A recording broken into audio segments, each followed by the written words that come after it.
Thank you, Ingo. Thanks, everybody. Thank you for the organizing committee for inviting us and for allowing me to go through all the process of recording the talk. So these are my slides. Okay, perfect. This is a menu for today. I'm going to give some context about myself because I think that is nice just to share where we come from. I'm going to talk about Bayesian nuclei, the two challenges that are related to the things that we have been discussing, some of the things we have been discussing during the workshop. Then I'm going to talk about dimensionality reduction, and I'm going to highlight two specific applications, one to speed up things and one to orthogonalize things for mixing or combining models. And then I'm going to close with my takeaways. Now, I want to say two important things. The first one is the objective, or the main objective of this talk is twofold. If you have never heard about this model reduction for emulating complicated calculations, to excite you about it. And if you have heard about them, is to give you perhaps a different perspective on how you can apply them to your own research. And the second part is to draw connections between the dimensionality reduction approach that we use for emulating stuff with the one that we can use to combine final predictions of models. And I have two disclaimers. The disclaimer on content is I have a lot of content, a lot of slides. I couldn't decide of what to take out. So in a talk about dimensionality reduction, I'm just putting everything. So we're going to go over many slides. You're not expected to get all the information at all. If at some point I'm boring you, just think of something else. Think of the dinner we're going to have today. But the main purpose of these full slides is to serve as a resource at the end that you can take with you. So many of the things that I put have links, not to my work, but to other things that can help you later if you want to apply any of the things that I say that resonate. And the final disclaimer that has to do with teamwork, there's going to be a lot of things in here. They are not made by me only. Mostly they're made by a huge team of people, and I'm missing folks in here, but I want to acknowledge the fact that this is not a one-man band or one-person band, but rather a huge crowd. In particular, I want to highlight the amazing work of the undergrads that are working with me and Cal. They will appear throughout the presentation, and I couldn't be more proud. Okay, my context. This is me and my doggy Dirac. I am the one with glasses. I come from Caracas, Venezuela. That's where I did my undergrad. I went to Florida State to do my PhD, and I found the nicest person in the department. That was Jorge Picarovich. And that's why I became a nuclear astrophysicist interested in machine learning and Bayesian statistics. Then I went to EFRIP to do a postdoc and help on a farm with goats. That's why for me, goats and Bayesian statistics are tightly correlated, because my mentor from the Bayesian side had a farm. So we used to spend the time doing farm work and discussing Bayesian statistics. Right now at EFRIP, I do many things. I'm working on education outreach and community building. That is a main part of my work. But as a third part of my main part of my job, I also do research. And my main research is implementing machine learning and Bayesian statistics to nuclear physics. I'm interested in everything, and people just come on my door and tell me, this is a cool problem. It's really hard to solve mathematically. Okay, let's go. At EFRIP, we are trying to answer a lot of questions. This is just a couple that I present whenever I'm giving talks about what we do in there. And it involves a huge effort from a lot of people to actually make this work. But during that time, we also have a lot of fun. I just want to highlight from here, Kyle having his birthday party. We gave him cake. We have lunches every Friday. There is an amazing movie director, physicist, Agnes Smoxy, who's making a documentary about EFRIP. You can find the teaser here. And we have a piano. And I have a lot of fun playing with a lot of people almost every afternoon. It's a very relaxing time. So I wanted to highlight that that is a place that I work on. I want to show an example of the theory experiment cycle and how I and many other people believe that machine learning and statistics can help. Imagine that you're EFRIP or you work with EFRIP and you have many things that you're interested in. Let's say in astrophysics, you want to understand the R process, the rapid neutron capture process. And for that, you need a lot of data from nuclear theory and experiments as well. You go and you calculate a lot of masses or binding energy, and depending on the models you use, you start getting different answers for the abundance pattern that you can get after. So you say, okay, let's try to make some experiments and try to constrain those models and reduce the uncertainties and try to see if one is more good than the other. But then you also have to fold, as we have seen in many talks, the observational part for astrophysics. And once you try to combine all of these, it's very hard. And my claim is that at the center of that combination in the 21st century, there has to be a heart beating that relates to statistics and machine learning. And I'm not the only person saying that. We put it on the long-range plan. It's explicitly stated that these are two things that we have been invested on for the last couple of decades, and we need to continue doing so. I want to advertise as resources the machine learning and statistics summer school that Kyle and a couple of friends organized last year. We have the recordings in YouTube. That is why I'm recording myself today, because then the recording of today is going to be the resource of tomorrow. So you can access those in there. The final two things that I'm going to highlight, we were talking about the DMP session that is going to be on machine learning and statistics. They extended the deadline for a week. So if you're still interested, you can still submit an abstract. Okay, let's talk about Bayesian stuff. I have used 6 minutes. We're doing great. You have seen this equation many times for now. This, according to the same guy from the goats, this is probably not Thomas Bayes, but I'm going to put the picture anyways. You have your posterior distribution of your parameters given your data. That's what we're after. This is what Bayes' theorem looks like. In my opinion, and this comes from good discussions with one of my friends, Edgar, the two main advantages of Bayesian statistics is that first, the assumptions are clearly stated. So somebody can come and say, actually, I don't like your prior. I think your prior is influencing your conclusions a lot. And the second advantage is that it allows for this continuing updating of the knowledge that we have, because the posterior of today becomes the prior of tomorrow. In the Bayes equation, you have the likelihood, and I have, as we have said, that becomes very expensive if you have to sample these many, many times for different values of your parameters. In particular, if each evaluation takes an hour, you will need, if you don't parallelize your stuff, half a century to draw 5 million samples. And as we have seen in many of the talks here, many things take way longer than an hour, and then you're going to be screwed for real. So that is what motivates the idea of creating surrogate models or emulators. And that is the challenge one, and I'm stealing the font and the color from Andrea's talk. That is my first challenge that I'm going to talk about today. So you have your physical model or your posterior distribution, and you want to replace those by some surrogate version that is easier to compute, takes less time, but a probably ignorable cost in accuracy. And the analogy that I use is that you're trying to turn butter into I cannot believe it's not butter. And that's usually what happens with this type of emulators, is built correctly. There are many ways that you can do this. I'm putting some that are more focused on operators, some that are more focused on data, and some that can be useful at the level of the posterior only. All of these have links. So if you want to click on any, and you want to have a discussion afterwards, I will be more than happy to. This is what I'm going to call throughout the talk, the fast. Now, the second challenge is, what do you do about repeated models? So suppose that instead of being interested in calibrating my model, I want to understand the probability distribution of a new observation, given all the data that I have, marginalizing over all the possible models that I can have. And in here, I have in red model 1, F, and in purple, model 2, G. And I'm interested in the green part. Well, one thing that you can do, you just mix your models. You can do Bayesian model averaging. And the equations, the detail of the equation doesn't matter, but what these equations are telling you is that you're going to combine them proportional to how good they're doing on the data that already exists.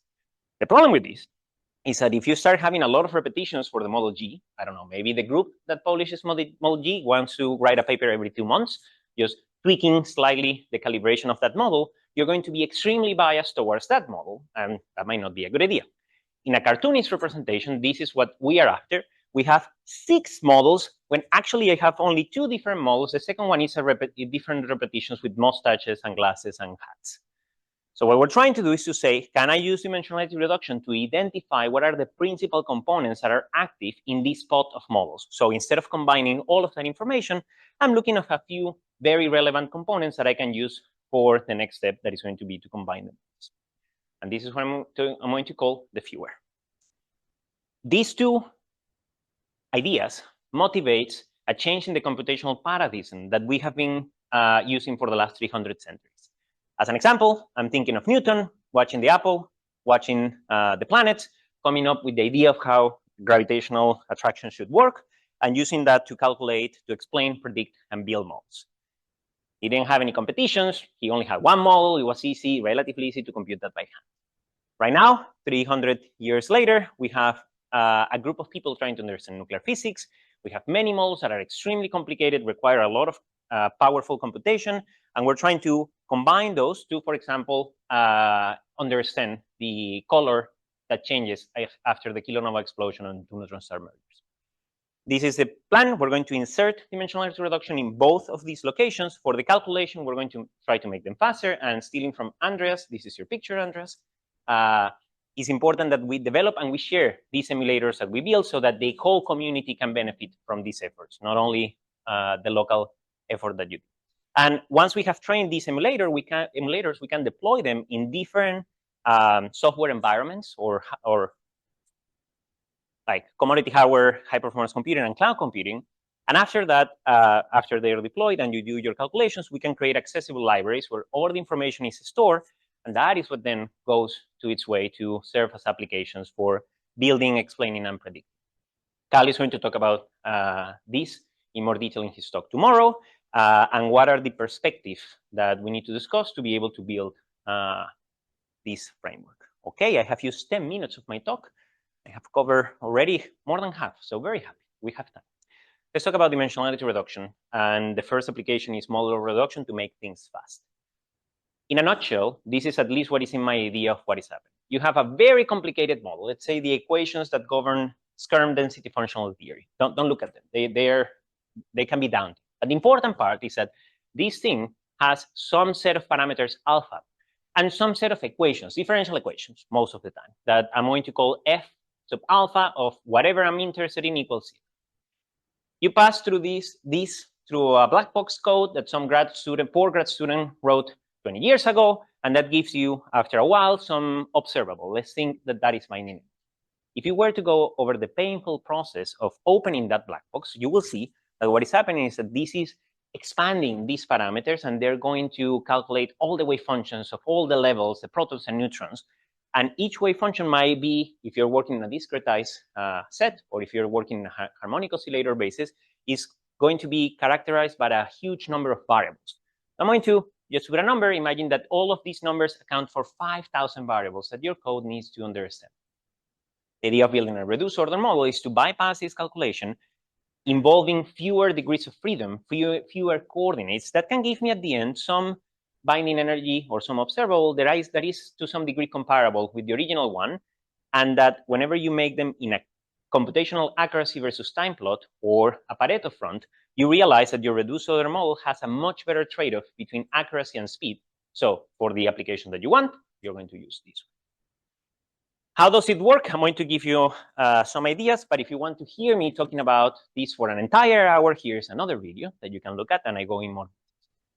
As an intuitive explanation, imagine that you have a brick. If you want to understand the dynamics of the brick as it moves through space, you will have to break it down to each one of the 10 to the 24 atoms and what each one of them is.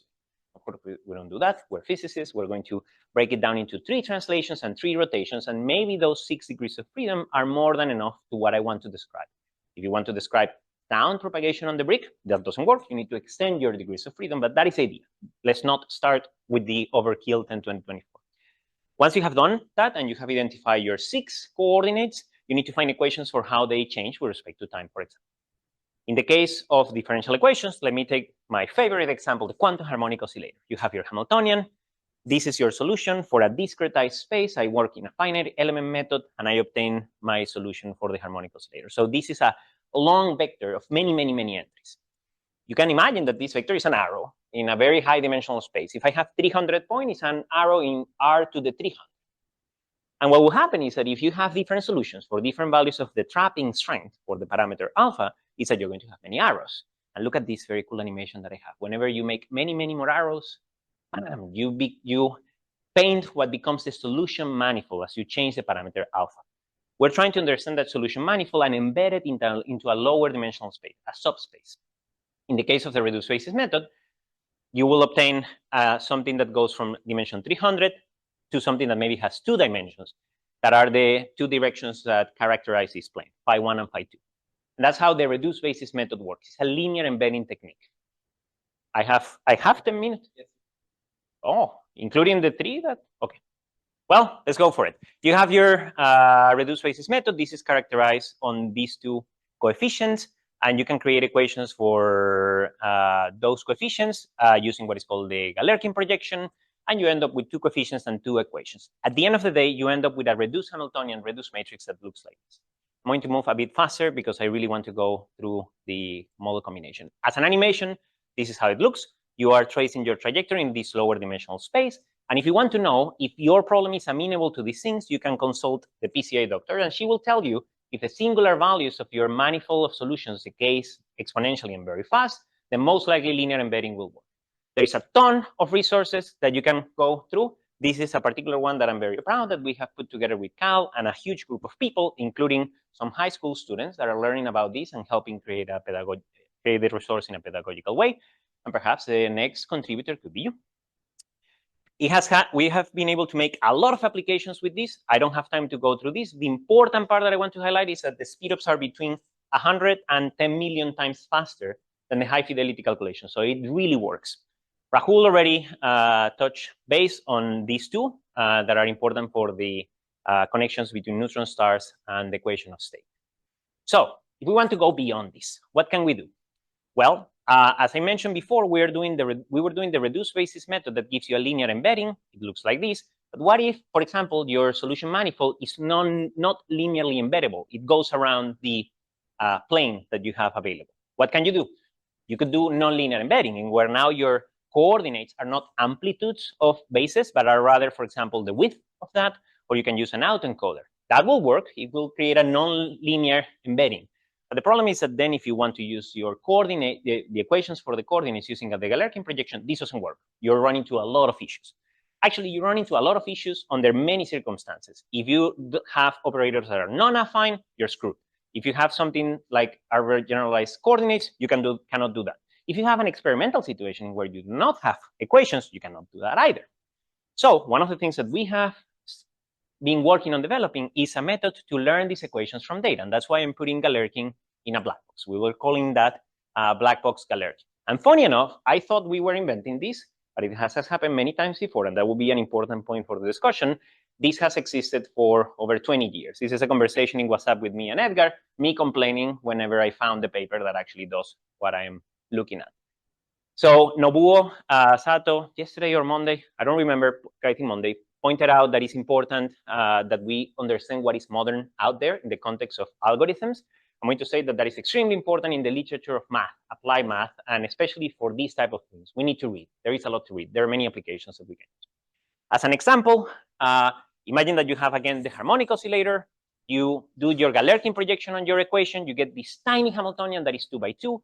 Each one of the matrix elements came from doing dot products between your reduced basis and the original operator. This idea of learning from data is saying, scratch all of that. I'm just going to propose this matrix, and I'm going to learn the matrix element from actual solutions to my differential equation. So that is a data-driven approach, and it allows us to bypass many of the problems that we have been having so far. It seems to work for all of these. This is related to the parametric matrix models that Rahul was talking before, and I encourage everybody to go and check. The team just put an updated version on the archive that has a ton of new stuff, and it's super cool. This data-driven or mixed type of emulator seems to be working for a lot of things, including image classification and other machine learning approaches that one might not have think that you can approximate with matrices. So some highlights of the work that we have been able to do with this. Time dynamics, you want to understand the propagation of harmonic oscillator, propagation in time, and other more complicated stuff. You can do that with linear embedding and with the reduced basis method, but if you modify your Hamiltonian and you add a nonlinear term, your screw doesn't work. That is what Andrew has been working on, one of the undergrad students that is right now at EFRIP. And the idea is the same. You apply the same method. You find good reduced coordinates using an autoencoder. So these are your latent variables L1 and L2. You look at how they change with respect to time. And now you're trying to learn those dynamics using the package of sparse identification of nonlinear dynamics. That is one way of creating differential equations for this. This is something that was developed by these two and amazing people and their teamwork. They actually live here in Seattle, in the University of Washington. And I recommend everybody to go and read this book and say hi to them. They're extremely cool. Second application, quadruple kick deformation and time-dependent density functional theory. This is being done by Aaron Phillip, another undergrad working with us. This is your high-fidelity evaluation. And this is the actual prediction that he obtains with this technique that is called neural implicit flow. It works like a charm, but the most important reason why we do this is so that he can win scholarships and things, and we can go and celebrate and eat ice cream in the data store that we were mentioning. We have applied these to emulating the control beam of Sekar, one of the experimental parts at FRIP, and the thing works like a charm, 3,000 times faster than the high fidelity solver. Rahul already showcased the two applications that we had for the nuclear astrophysics side. It also works like a charm. This is one of my final things, and then I'm going to go to, I don't know how we're going to fit this. You promised me 3 more minutes. Okay. I'm counting. I'm at 21. And I started when you... So do I have 30 minutes? Okay. But it's okay. Okay. 28 plus. Okay. Thank you. So the non-affine operators that things don't work, like if you were to just apply the reduced basis method, SCARM DFT, what do? Well, the linear embedding works. The problem was the equation. So we have 2 ways of trying to learn these equations from data. The first one is the work that we're pushing with my friend Diogenes on learning implicit equations from data. And the implicit part is extremely powerful. Instead of saying that you're going to learn an explicit equation for your latent coordinates as a function of the parameter, you put everything in an implicit way. And that ends up capturing the overall behavior much better. The second approach is using something that is called genetic programming. We made a ton of friends in MSU on the computer science department. And basically, you create models that look like these equations, and you start breeding them, and you start allowing them to propagate depending on how well they're fitting the data. It seems to work like a charm. And the important part about these 2 things is that both of these approaches will allow us to also work towards the direction of model discovery beyond the emulation alone. So instead of just saying, I want to emulate the high fidelity to obtain, I cannot believe it's not butter, you can go around and try to find models that might work better for the actual thing that you're eating at this particular moment. All my analogies are from. Okay, model combination, and then my takeaways, and then we're done and we can have discussion. How does this work? Remember when I was saying you have a bunch of models for the R process. What do you do if they give you different predictions? We want to combine the wisdom of all of them. I'm going to coin this term, a congress of models, and that is what is going to end up making the decision instead of one model, king or queen. There's many developments on Bayesian model averaging and Bayesian model mixing out there trying to make these things work. The approach that we took is imagining that you have your predictions for the binding energy per nucleon, for example. These are all your predictions. You stack them in a vector, and now I can apply everything that we have discussed about high dimensional spaces with vectors. I have my vector blue, and I can have a group of models 1, group of model 2. And what you can do is, if you were to combine your original models, this is your equation for Bayesian model mixing. But the PCA doctor will tell you these are redundant. You need to take just a few components. So you create this latent space where the principal components that you extract from your data. And this is exactly what I was talking about in the beginning. The original models look like the goats, while the principal components are going to look like the few things that are making variations over the goats. We have applied this in a toy example for the liquid drop model, in where we have many repetitions of models. This allows you, is able to tell you, yep, this is the case exponentially. And whenever we feed it and we try to understand how well it extrapolates from training to testing data in a Bayesian way, it works like a charm. We're able to identify similarities of different models that are used in the actual case. We have good uncertainties, good extrapolation. And one of the undergrads that is working with us, and Lee, I got that picture this morning, is extending this to obtaining local weights on the actual amplitudes of the components. It's very important to test these things in extrapolation, because at the end of the day, that's what we want to do. We want to be able to extrapolate from the known place to, for example, the R process path. And that way we can make the goats proud. Now I have my takeaways. This will take me 2 minutes, and then we're good to go. Let me breathe. I have 2-ish takeaways. The first one is about dimensionality reduction. It's 2 clear steps. You need to find good reduced coordinates for your system, and you need to find equations for how those reduced coordinates change either with respect to time or with respect to the parameters. This will allow you to be very creative, to mix and match different approaches, and most importantly, to go and read on the literature to identify what tools that are being developed out there within this framework can be useful for your particular problem. The second part of my takeaway on the dimensionality reduction is we were able to draw a connection between the model mixing part and the emulation part. And to me, that I have been working on the left-hand side for a couple of years now, this equation came super naturally just because of what I was imagining on the modular reduction side. And I think there is more connections that we can exploit that are going to help on both sides of the pipeline. My final takeaway is about machine learning and statistics. As I mentioned, me and many other people believe that these things are propelling nuclear physics towards a new era of discovery. But the key point that I want to make is that they could also help at lowering the barrier for more inclusive science.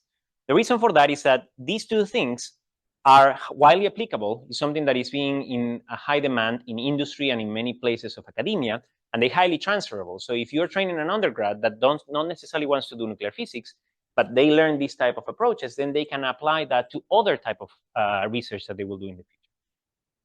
It is almost self-trainable because there's so many resources online that you can just show them, start learning from here and apply it to my problem.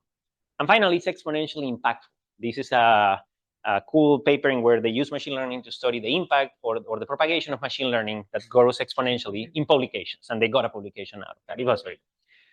So we believe that this is a perfect opportunity for creating a more inclusive scientific community in the 21st century. And that is one of the most important conclusions of the long-range plan or recommendations. So this is a time to row in that direction.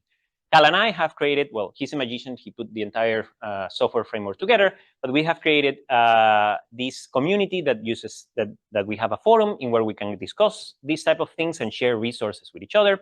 We have also started a program to help high school students start learning about these things at the same time as they learn about career paths. And we are doing a pilot program with Pink that is being developed by Paul Gay. So my takeaway is that not only these things are propelling towards discovery, it's something that could propel nuclear physics towards a new era of inclusion in where we don't lower the barrier, we just break it through. With that, I want to thank the organizers, the people that pay for my lunch and my collaborators, a lot of the people that have made all of this possible. I leave you with further resources, and I thank you for listening.